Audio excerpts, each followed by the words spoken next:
जय श्रीमन नारायण। ए पर जे टिप्पणी हम करे जा रहल बा रामानुजदास श्रीमान गट्टू वेणुगोपाल स्वामी जी के द्वारा दिहल गयल बा। अध्याय 13 क्षेत्र क्षेत्रज्ञ विभाग योग श्लोक 18। इति क्षेत्रं तथा ज्ञानं ज्ञेयं चोक्तं समासतः मद्भक्त एतत् विज्ञाय मद्भावाय उपपद्यते। ओम। गीताचार्य श्री कृष्ण परमात्मा अर्जुन समेत हमनी सबे के क्षेत्र क्षेत्रज्ञ विभाग सिखा रहल बानी। परमात्मा कहत बाड़न अर्जुन अब तक हम क्षेत्र और देह के प्रकृति के बारे में बतावले बानी। एकरा अलावा हम आत्मा और क्षेत्रज्ञ के स्वभाव के बारे में भी बतावले बानी। एकरा अलावा आत्म साक्षात्कार आ आत्मज्ञान प्राप्त करे खातिर अपनावे और अभ्यास करे के स्वभाव के बारे में भी बतावले बानी। हमरा कहल बात के जान के और पालन कहला से हमार भक्त हमार रूप के प्राप्त करी में हमरा रूप के प्राप्त के मतलब होला जन्म मरण के चक्र से मुक्ति और कर्म के बंधन से मुक्ति। श्री कृष्ण परमात्मा के शिक्षा के ध्यान करत हमनी के अपन शरीर आत्मा के समझे के कोशिश करी जा और आपन भीतर उ गुणन के मालिक बने की कोशिश करी जा जौन श्री कृष्ण परमात्मा श्लोक 7 से 12 में सूचीबद्ध कैले बाड़ी। श्री कृष्ण परमात्मा आ श्रीमन नारायण के शरण लेवे श्री कृष्ण परमात्मा आ श्रीमन नारायण के शरण लेके आपन जीवन सार्थक बनावे के कोशिश करत घड़ी हमनी के श्री कृष्ण परमात्मा के वचन के श्लोक के रूप में दोहरावे के कोशिश करी जा। इति क्षेत्रं तथा ज्ञानं ज्ञेयं चोक्तं समासतः मद्भक्त एतत् विज्ञाय मद्भावायोपपद्यते।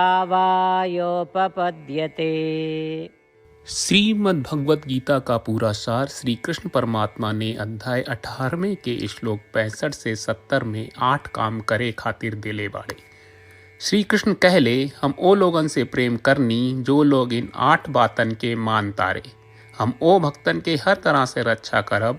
श्री कृष्ण परमात्मा के द्वारा बोलल गईल संपूर्ण भगवत गीता सुनला के बाद अर्जुन कहले करिष्ये वचनम त्वा, जेके मतलब बा कृष्ण मैं उही करब जौन आप कही। यही कारण बा श्री कृष्ण अर्जुन के हर तरह के सफलता आ विजय प्रदान करेले। आई परमात्मा के आपन व्रत देई कि हमनी के ये 8 गौ कर्म के पालन करी जा। ई वचन परमात्मा के देवे से बड़न कौनो पूजा तपस्या यज्ञ नहीं। हम 8 प्रण कहब जौन हमनी के करे के चाहिए। आप सब कृपया इन्हन के आपन दिमाग और दिल में सोची। श्री कृष्ण के आपन वचन देवे के ई तरीका में हमनी सबकी कल्पना करे के चाहिए कि श्री कृष्ण का चेहरा खुशी से चमकत बा और खुशी के एहसास करत बा। जय श्रीमन नारायण। यहाँ हमनी के 8 वादा बा। हमनी के पहला वादा, हे श्रीमन नारायण आपका निर्देश के मुताबिक हम हमेशा तोहार ध्यान करब और तोहार बारे में सोचब। हमनी के दूसर वादा, हे श्रीमन नारायण आपका सलाह का अनुसार हम हमेशा आपका भक्त रहब। हमनी के तीसर वादा, हे श्रीमन नारायण हम आपन सब काम तोहरा सेवा के रूप में और तोहरा संतुष्टि खातिर करब। हमनी के चौथा वादा, हे श्रीमन नारायण जैस की आप माने के कहले रहलू हमरा बहुत विश्वास बा कि हम आपके होई और हम हमेशा आपन दोनों हाथ जोड़ के आपके नमस्कार करब और आपकी पूजा करब। हमनी के पांचवा वादा, हे श्रीमन नारायण हमरा के तोरा बात माम एकम शरणम ब्रज 1866 याद कहले जहां आप हमरा के आपन का अर्पित करे का कहा। श्रीमन नारायण मैं हमेशा तोहरे शरण में रहब। हमनी के छठवां वादा, हे श्रीमन नारायण हमरा के तोहरा बात माँ सुचहा 1866 याद कहले कि आप हमनी के शोक ना करे का आश्वासन दे रहे बड़े हम अब और शोक ना करब। हमनी के 7वां वादा, हे श्रीमन नारायण आपने हमरा खातिर श्रीमद् भगवत गीता के वितरण करके हम सब के कृपा कहले और आशीर्वाद दहले बा। हम वादा करत बानी कि रोजाना कम से कम एक श्लोक पढ़ब या सुनब। हमनी के 8वां वादा। हे श्रीमन नारायण, आप गीता के पूरा मानवता तक ले गयलू। हम गीता में आपके दिव्य वचन के उन भक्तन तक पहुँचावे के प्रयास करब जे गीता से अपरिचित बा। हे श्रीमन नारायण, हम उई करब जौन तू करे का कहब। हम ऐसन व्यवहार करब जैसन आप चाहत बानी और हम खाली आपका खातिर काम करब। श्रीमन नारायण के रोज आपन वचन देहल कि हम ओइस करब जैस आप कहत बानी, ई अपने आप में बड़न पूजा बा। श्रीमन नारायण, करशे वचनम त्वा। श्रीमन नारायण, हम तोरे निर्देश के मुताबिक काम करब। सर्वम श्री कृष्ण अर्पणम अस्तु। जय श्रीमन नारायण। इति क्षेत्रं तथा ज्ञानं ज्ञेयं चोक्तं समासतः मद्भक्त एतत् विज्ञाय मद्भावाय उपपद्यते। ॐ इति क्षेत्रं तथा ज्ञानं ज्ञेयं चोक्तं समासतः मद्भक्त एतत् विज्ञाय मद्भावायोपपद्यते।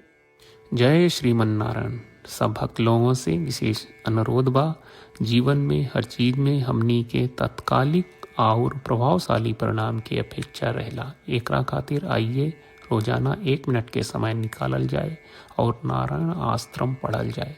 नारायण आश्रम प्राप्त करे खातिर नारायण आश्रम वेबसाइट पर जाई, जो www.narayanashram.org है, और पंजीकरण में आपन नाम और ईमेल दर्ज करी।